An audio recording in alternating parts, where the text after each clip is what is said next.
Hallo, mein Name ist Jorge und herzlich willkommen zu einem neuen Video auf meinem Kanal I Love Kuba.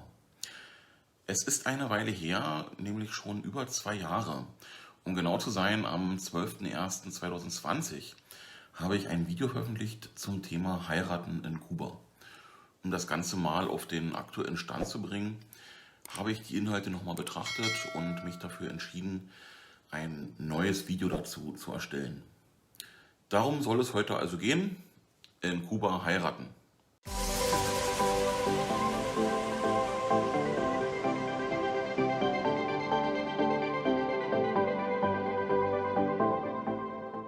Nochmal kurz zu mir, falls es noch jemand nicht mitbekommen hat. Ich bin selbst Kubaner, zumindest väterlicherseits, und habe als Kind auch eine Zeit lang in Kuba gelebt. Danach gibt es viele Urlaube und irgendwann habe ich dort auch meine Ehefrau kennengelernt. Im September 2018 haben wir dann auch geheiratet. Ihre Familie und meine Familie leben größtenteils in und um Contramaestre. Contramaestre gehört zur Provinz Santiago de Cuba, ist aber sozusagen Grenzgebiet zu Granma. Damals wurde uns zunächst gesagt, dass man in der Provinz heiraten muss, in der man gemeldet ist. In dem Fall war meine Frau ja in Contramaestre gemeldet, was bedeutet hätte, dass wir in Santiago de Cuba hätten heiraten müssen. Wir sind ins Büro der Consultoria Jurídica Internacional gefahren. Dort haben wir erfahren, dass wir auch an anderen Orten heiraten können. Da Bayamo, also die Provinz Granma, dichter für uns und auch den Gästen war, haben wir das Büro in Bayamo aufgesucht und haben dann auch dort geheiratet. So viel also erstmal zu meiner Hintergrundgeschichte. Diese habe ich aber auch schon ein paar Mal erzählt. In Kuba heiraten. Die geforderten Unterlagen halten sich tatsächlich in Grenzen. Abgefordert werden die Geburtsurkunde, der Reisepass bzw. der kubanische Ausweis sowie ein Nachweis zum Familienstatus, also Nachweis, dass man nicht schon verheiratet ist. Seitens des Partners in Kuba ist dies schnell erledigt. Seitens des Partners in Deutschland ist schon ein wenig mehr Zeit einzuplanen. Der Termin zur Eheschließung ist innerhalb weniger Tage nach Einreichung der Unterlagen möglich. Welche Unterlagen werden benötigt? Der Weg zur Hochzeit ist lang und man benötigt unter Umständen einiges an Geduld. Alle Unterlagen müssen bei der kubanischen Botschaft beglaubigt und übersetzt vorgelegt werden. Dort erfolgt die Legalisierung. Doch welche Unterlagen betrifft dies? Neben dem gültigen Reisepass sind folgende Unterlagen zu beglaubigen und zu übersetzen: die Geburtsurkunde, die erweiterte Meldebescheinigung als Nachweis des Familienstandes sowie, falls mal bereits verheiratet, den Scheidungsnachweis. Für die erweiterte Meldebescheinigung kann auch das Ehefähigkeitszeugnis beantragt werden. Die erweiterte Meldebescheinigung oder das Ehefähigkeitszeugnis erhält man beim Melderegister. Im Regelfall findet man dieses bei der Stadtverwaltung. Die Beglaubigung erfolgt entweder direkt bei der Ausstellung oder beim jeweiligen Landgericht. Hier kann es mal so und mal so sein. Da mein Wohnort zum Beispiel im Bundesland Brandenburg liegt, musste ich beim Landgericht Brandenburg in Potsdam die Dokumente beglaubigen lassen. Zumindest hatte ich mich dorthin gewendet. Dort wurde mir mitgeteilt, dass diese Dienstleistung der Stadt Potsdam übertragen wurde. Also hier müsst ihr bei euch einfach mal schauen, wer für die Beglaubigung zuständig ist.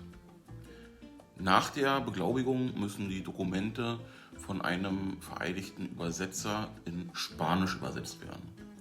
Auch die übersetzten Dokumente müssen dann ein weiteres Mal beglaubigt werden. Hier müsst ihr darauf achten, dass hier die Zuständigkeit davon abhängt, wo der Übersetzer vereidigt wurde. Wenn man alle Unterlagen zusammen hat, geht es zur kubanischen Botschaft. Dort werden die Unterlagen dann für Kuba legalisiert.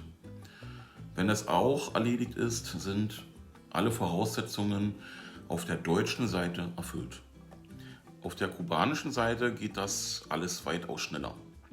In Kuba geht man dann ins Büro der Consultoría Jurídica Internacional und legt alle Unterlagen vor. Ich verlinke hier mal das Büro. Einen Termin zur Eheschließung erhält man dann relativ kurzfristig innerhalb von wenigen Tagen. Nach der Hochzeit wird die Eheurkunde zum kubanischen Außenministerium geschickt. Unter Umständen kann das länger dauern, wenn man nicht in Havanna heiratet, da die Postwege manchmal, ich sag mal, auf sich warten lassen. Wenn man die Urkunde wieder zurück hat, muss diese übersetzt werden. Hierfür nutzt man in Kuba den Service von ESTI.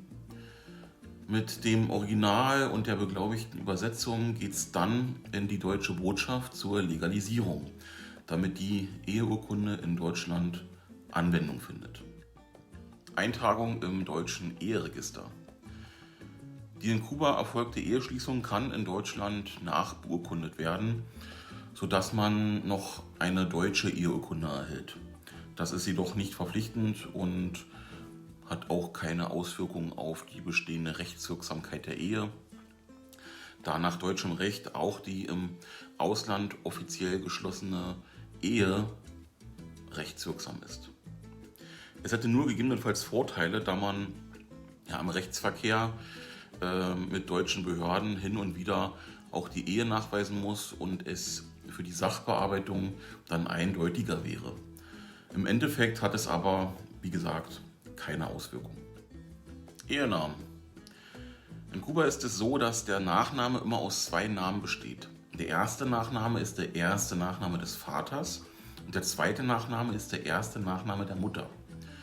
Diese Namenskonstellation bleibt ein Leben lang bestehen. Nach deutschem Recht kann man jedoch einen Ehenamen annehmen. Das kann man auch später machen. Hier gibt es keine Fristen. Man muss jedoch bedenken, dass dies nur für das deutsche Recht gilt.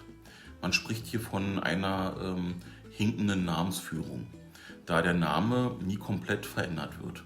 In Kuba und somit auch auf dem kubanischen Pass, da man diesen auch ein Leben lang behält, auch nachdem man gegebenenfalls die deutsche Staatsangehörigkeit angenommen hat, behält man seinen Namen.